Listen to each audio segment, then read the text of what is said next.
Hi, I'm James Bell, GM's Head of Consumer Affairs. I want to tell you a little story. When I started hearing about the new 2014 Corvette, the first bits I got wind of was the technological bones of the car, what it was going to be made of, what its weight balance was going to be, what its power to weight ratio was going to be, what sort of engine, what transmission. All the technological bits and pieces started to come together. And in my mind, this was going to be a beautiful car. It didn't really even matter what the outside looked like. And then we got to see the new 2014 Stingray. And I'll tell you a quick story. You know, there's a lot of pressure for the designers at General Motors who are assigned to do with the Corvette. There's so much heritage here. There's so much history. It's a lot of a weight on their shoulders to create a new version of the Corvette. And apparently, as this particular vehicle started to come together in the production form that you see here today, there was a moment where Ed Welburn, our design chief, stood back and looked at it and said, that's the Stingray. And when you think about the Stingray, that is such a hallowed name. That's a very important name in the history of Corvette. It goes back to the 1963 version, which was not only a beautiful car from the outside, but again, over-delivered technologically on the inside. And that's exactly what this car does. From a design perspective, I think there's a couple cool things. First off, when people see this vent here in the front, they say, "Oh, that looks great, but what's it doing?" Well, what it's doing is it's taking learnings from our C6 racing program and allowing the air to come in the front there and then roll over a radiator, which has been placed at a bit of an angle, and then allow that venting to come out the side. And I think that really makes a big difference to not only the way the car looks, but also allows that nose to get down low and create that classic Corvette kind of shark nose, if you will.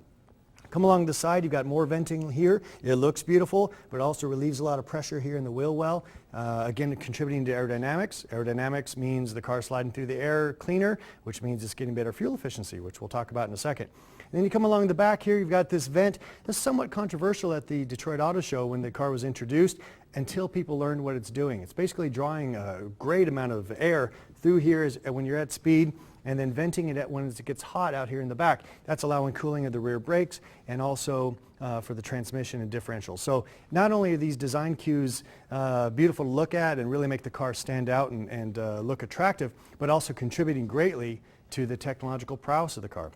And when you think about that, it's a 455 horsepower, 6.2 liter V8 that's getting 29 miles per gallon. Now obviously the aerodynamics are contributing to that, lightweight materials are contributing to that, but also some great technology in the engine. In fact, one of them in particular, as you're driving down the highway just at cruising speed, it allows the car to turn off 4 of the cylinders and run as a 4-cylinder car.